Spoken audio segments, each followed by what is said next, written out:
l'université, mesdames et messieurs les universitaires, chercheurs et chercheurs venus ou parlant depuis plusieurs régions du monde et spécialistes de son œuvre, mesdames et messieurs les enseignants du supérieur, du secondaire, du primaire, sans doute il y a dans cette salle, parce que ce sont les vacances pour le primaire, chers littéraires, anthropologues, linguistes, traductrices et traducteurs, poètes, performeuses et performeurs, artistes, musiciens, musiciennes, chères actrices et acteurs du monde culturel réunionnais et d'ailleurs, chers étudiants, chères étudiantes, mesdames, messieurs, je remercie Monsieur le Président de l'Université de m'avoir invité et d'avoir labellisé ce colloque international initié par le laboratoire de recherche sur les espaces créoles et francophones et l'unité de formation et de recherche lettres et sciences humaines.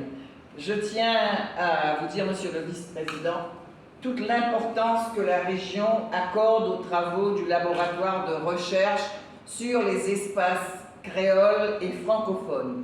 Ces travaux s'inscrivent pleinement dans les orientations de la collectivité régionale de promotion de la connaissance sur les phénomènes de contact, de langue, de culture, de littérature, d'information et de communication qui caractérisent les sociétés créoles, les sociétés francophones. C'est la raison pour laquelle nous avons apporté notre soutien à ce colloque. Mes remerciements s'adressent également à Monsieur le professeur Carpanet Marimoutou, vice-doyen de l'UFR, Lettres et Sciences Humaines et directeur du laboratoire de recherche sur les espaces créoles et francophones, qui nous accueille au sein de cet amphithéâtre pour rendre hommage à Boris Gamaleya. Oui, je dis bien hommage, car cet événement universitaire est pour nous, les Réunionnais, avant tout un hommage solennel à notre frère de cœur et d'âme, Boris Gamaleya. Hommage contenu dans l'intitulé même de ce colloque. Boris Gamaleya, poète indien-océanique de l'univers.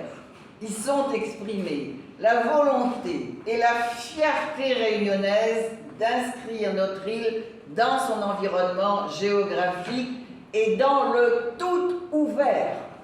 Daniel Ouaro, il dit « tan tout ». Et là, colloque là, il dit « ouvert tout ». Ouvert sur plus loin que le tout monde. Ouvert sur l'universel. Et cela à travers la figure patrimoniale de Boris Gamaleya. Boris Gamaleya, dont la figure ne peut être dissociée de celle de Clélie Gamaleya, dont il fut l'époux, auteur Théophile d'Eva, 3 siècles de la vie des femmes à La Réunion et d'un roman autobiographique, L'île oubliée. Clélie, qui, je l'espère, aura droit, elle aussi, aux lumières de l'université lors d'un colloque que j'appelle de mes voeux sur les figures matrimoniales des sociétés créoles de l'océan Indien. Je remercie les partenaires que sont la Direction des Affaires culturelles Océan Indien, le département, l'Université de Nice-Côte d'Azur, l'Université Bordeaux-Montaigne, l'Université de Lorraine, l'Université Paris 7, l'Université Paris 8, l'Université de Poitiers, CNRS, École Normale Supérieure à travers l'Institut des Textes et Manuscrits Modernes, les chercheurs et chercheurs revenus de plusieurs régions du monde et spécialistes de son œuvre qui contribuent à la réussite de cet événement exceptionnel. Exceptionnel sans aucun doute du fait de ses multiples dimensions mémorielles, artistiques, littéraires, anthropologiques, linguistiques, pédagogiques et populaires. Je l'ai dit, c'est d'abord pour nous, les Réunionnaises et Réunionnais, un hommage à la mémoire d'un des nôtres, un homme de cœur et de grand talent, défenseur de la langue créole et de l'histoire de l'humanité, de la Réunion bien sûr, passionné de son peuple, par son peuple, habité par son île natale, Russie noire, à laquelle il avouait son engagement politique et son engagement poétique.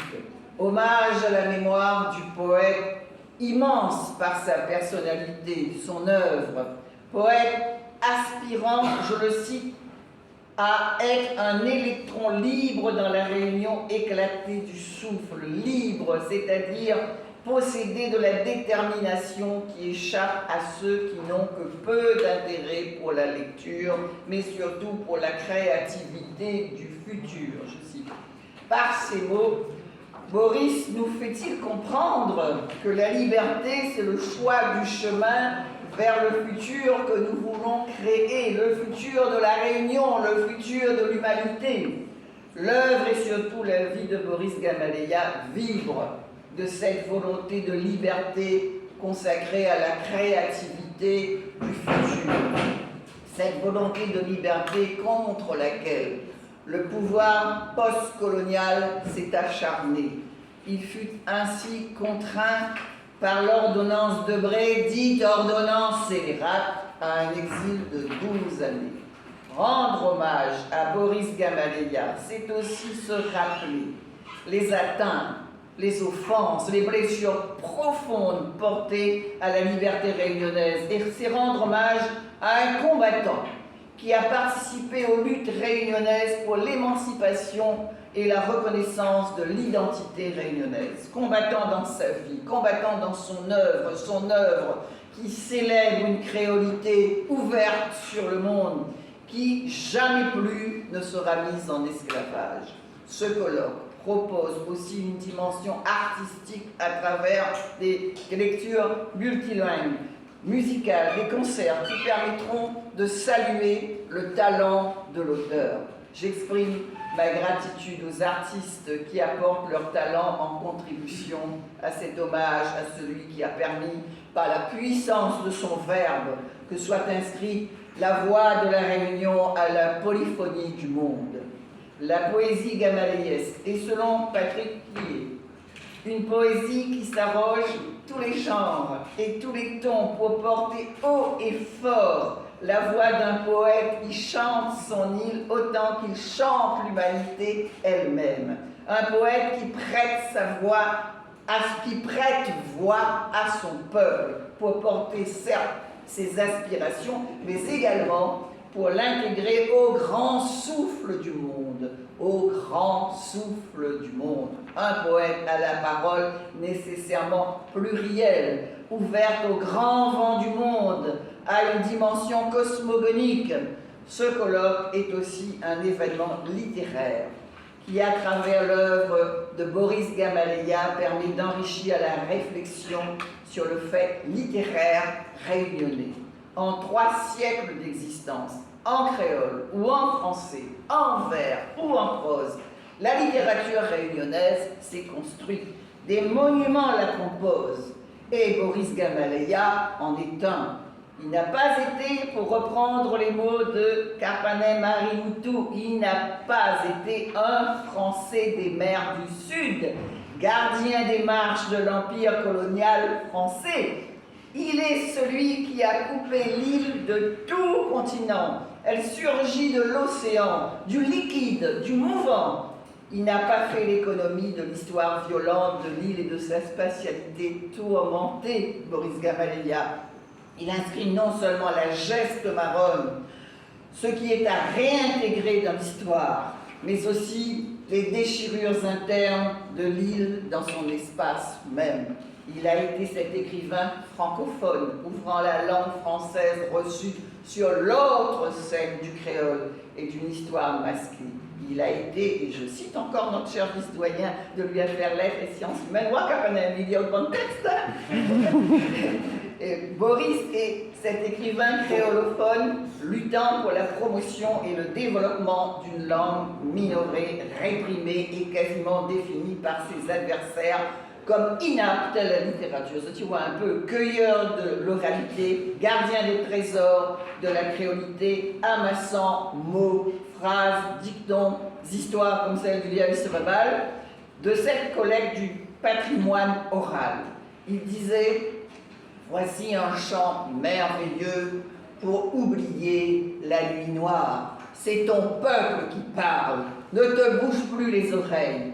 Boris Gamaleya laisse à la Réunion et au monde une œuvre unique qui nous appartient de transmettre, Je tiens à féliciter les organisateurs d'avoir mis au cœur de ce colloque la notion de transmission, la dimension pédagogique permettant ainsi à différents publics de découvrir ou de redécouvrir l'œuvre de Boris Gamaliya et à travers elle la destinée de notre île dans le devenir du monde. Selon Patrick Quillier, toute entreprise littéraire et politique de Boris Gamaliya tient dans cette expression mettre ensemble en les entrelaçant des régions éloignées du monde, de l'esprit et du cœur.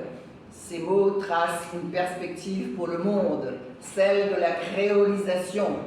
Je finirai mon intervention par cet extrait de Vali pour une reine morte. Qui n'a pas aimé Vali pour une reine morte? C'est tellement beau.